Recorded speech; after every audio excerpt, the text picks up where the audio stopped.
क्या फ़ायदा ज्वाइनिंग ही नहीं किए, कोर्स बेचकर लाखों रुपए छाप रहे हैं, क्या फ़ायदा ज्वाइनिंग ही नहीं किया। ये अर्जुन कुमार नाम का एक बालक है। तो आज तुम और तुम्हारे जैसे कई सारे बच्चे हैं जिनका ये सवाल होता है, और सवाल खैर जेन्युइन भी है। इसका आंसर मैं आपको देता हूँ कि क्या फ़ायदा सीजीएल निकालने का जब आखिर में आकर ऑनलाइन यूट्यूब पर पढ़ाना शुरू कर दिया तो।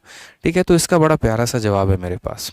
जब आप पेपर देंगे ना, जैसे अभी आप लोग का पेपर प्री का दिसंबर में है, उसके बाद आप लोगों का पेपर जो होगा मेंस का मार्च में होगा। ठीक है, और मार्च के बाद आपका देख लो, मैं आपको बता रहा हूँ अभी आपका प्री कब है। आज मतलब मैं बहुत बार ऐसे कमेंट पढ़ता हूँ, फिर मैं कहता हूँ चलो जाने दो, लेकिन ठीक है कोई बात नहीं। आपका प्री अभी होने वाला है दिसंबर में।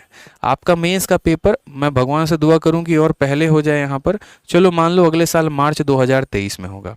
ठीक है, उसके बाद आपके सारी प्रक्रिया मान लेते हैं कि डॉक्यूमेंट वेरिफिकेशन फलाना अभी तो बाद की बात है, मेंस आपका 2023 में हो जाएगा।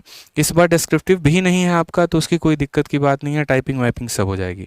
लेकिन फिर भी जो आपका फाइनल रिजल्ट और ज्वाइनिंग वाइनिंग जो आएगा ना, वो 2024 के जनवरी तक आएगा, आप मुझसे लिखवा लीजिए। तो मेरे भाई अर्जुन जी, मैं वैसा इंसान नहीं हूँ जो घर पे बैठ के 1 साल तक रोटी तोड़ूँ। ठीक है, कि जब तक मेरी ज्वाइनिंग नहीं आएगी तब तक मैं शिमला की, गोवा की और अलग अलग जगह के ट्रिप बना रहा हूँ अपने बाप के पैसे पे। ठीक है, मेरे अंदर भी कोई सेल्फ रेस्पेक्ट है कि यहाँ पर ऐसा नहीं है कि जब तक नहीं आया तब तक हम बेरोजगार बैठे। इसी वजह से हमारा जब पेपर था और डिस्क्रिप्टिव्स के दिन से लेकर ज्वाइनिंग के दिन तक 1 साल का हमारा पूरा गैप हो गया। अगर आप देखेंगे 2019 के पेपर में, तो उस 1 साल में बैठने से बेहतर हमने आप जैसे बच्चों को पढ़ाना समझा कि जो शायद थोड़ी सी शिक्षा ले लेना, तो शायद थोड़ा सा जो चपरासी लेवल की तैयारी कर रहे हैं तो वो शायद इनकम टैक्स इंस्पेक्टर तक पहुंच पाए।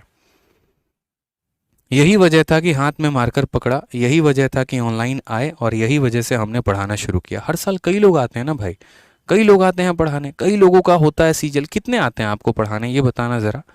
कितने आते हैं जो अपडेटेड कंटेंट कहते हैं, कितने आते हैं जो आपको पीडीएफ टाइप करवा के फ्री में देते हैं, कितने होते हैं ये बताइए, जो आपके पेपर के लिए आपकी प्रैक्टिस करवाते हैं। ठीक है, तो ये रीज़न है मेरे भाई यहाँ पर कि जब आए तो फिर यहाँ पर कैसे, ऐसे पहले तो सपना नहीं देखा था ना जब तैयारी करते थे कि आगे चल के बहुत बड़े टीचर बनने वाले हैं, आगे चल के हम ये करेंगे। ठीक है, तो ये एक अपॉर्चुनिटी थी लाइफ में, ये 1 साल। और इसमें जो पढ़ाने का तरीका था ना, जो पढ़ाया, जिस तरीके से बच्चों के लिए जो काम किया, जो डेडिकेशन के साथ मेहनत की, वो उन्हें पसंद में आया। और वो जब उन्हें पसंद में आया ना, तो बस वही बात होती है, ट्यूनिंग बैठ जाती है। तो किसी का ऐसा कुछ फिक्स नहीं होता है। अगर आपके मन में भी आज जॉब है ना, कल के दिन आप जॉब करेंगे, ठीक है, लेकिन आपका कल के दिन इंटरेस्ट कहीं और लगना शुरू हो जाए, किसी और काम में आपको खुशी मिलनी शुरू हो जाए, आप कब तक अपने जॉब को कंटिन्यू करेंगे। तो कहना किसी को बड़ा आसान सा होता है, जाकर लिखना बहुत आसान होता है, असल में उस जर्नी को फील करना, समझना बड़ा मुश्किल होता है, जो आप नहीं समझ पाएंगे। अभी बच्चे हैं आप, इसीलिए तो आप कमेंट लिख रहे हैं, क्योंकि समझे होते तो शायद किसी दफ्तर में बैठे होते।